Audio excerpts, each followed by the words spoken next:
When daybreak came, all the chief priests and the elders of the people plotted against Jesus to put him to death. After tying him up, they led him away and handed him over to Pilate, the governor. Then Judas, his betrayer, seeing that he had been condemned, was full of remorse and returned the 30 pieces of silver to the chief priests and elders. "I have sinned by betraying innocent blood," he said. "What's that to us?" they said. "See to it yourself." So he threw the silver into the sanctuary and departed. Then he went and hanged himself. The chief priests took the silver and said, "It's not lawful to put it into the temple sanctuary, since it is blood money." So they conferred together and bought the potter's field with it as a burial place for foreigners. Therefore that field has been called Blood Field to this day. Then what was spoken through the prophet Jeremiah was fulfilled. They took 30 pieces of silver, the price of him whose price was set by the Israelites, and they gave them for the potter's field, as the Lord directed me.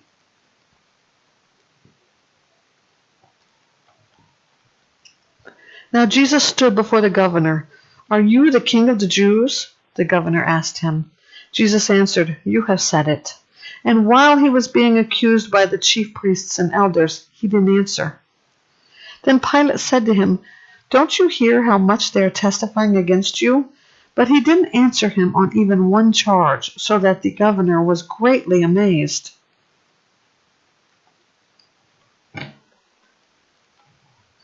At the festival, the governor's custom was to release to the crowd a prisoner they wanted. At that time, they had a notorious prisoner called Barabbas. So when they had gathered together, Pilate said to them, "Who is it you want me to release for you, Barabbas or Jesus, who is called Messiah?" For he knew that they had handed him over because of envy. While he was sitting in the judge's bench, his wife sent word to him, "Have nothing to do with that righteous man, for today I've suffered terribly in a dream because of him." The chief priests and the elders, however, persuaded the crowds to ask for Barabbas and to execute Jesus. The governor asked them, "Which of the two do you want me to release for you?"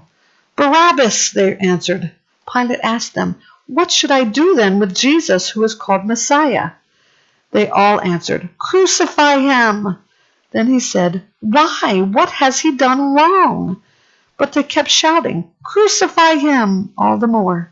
When Pilate saw that he was getting nowhere, but that a riot was starting instead, he took some water, washed his hands in front of the crowd, and said,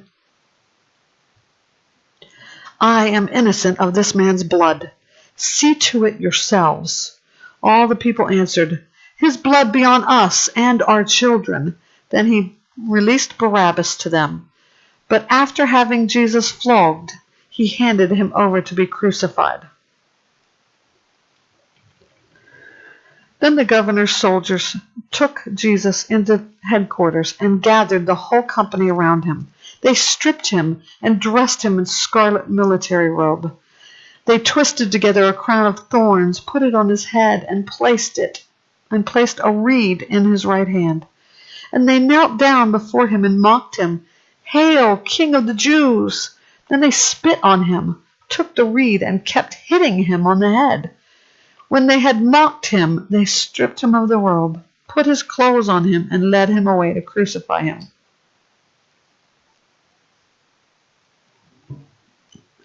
As they were going out, they found a Cyrenian man named Simon. They forced this man to carry his cross. When they came to a place called Golgotha, which means skull place, they gave him wine mixed with gall to drink. But when he tasted it, he would not drink it. After crucifying him, they divided his clothes by casting lots. Then they sat down and were guarding him there. Above his head they put up the charge against him in writing, "This is Jesus, King of the Jews." Then 2 criminals were crucified with him, one on the right and one on the left. Those who passed by were yelling insults at him, shaking their heads and saying, "The one who would demolish the sanctuary and build it in 3 days, save yourself. If you are the Son of God, come down from the cross."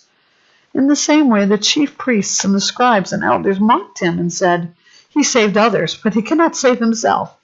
He is the King of Israel. Let him come down from the cross, and we will believe in him. He has put his trust in God. Let God rescue him now, if he wants him. For he said, 'I am God's son.'" In the same way, even the criminals who were crucified with him kept taunting him.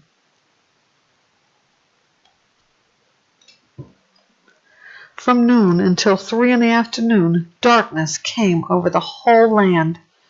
About 3 in the afternoon, Jesus cried out with a loud voice, "Eli, Eli, lama sabachthani." That is, my God, why have you forsaken me?" When some of those standing there heard this, they said, "He's calling for Elijah." Immediately one of them ran and got a sponge filled with sour wine, fixed it on a reed, and offered him a drink.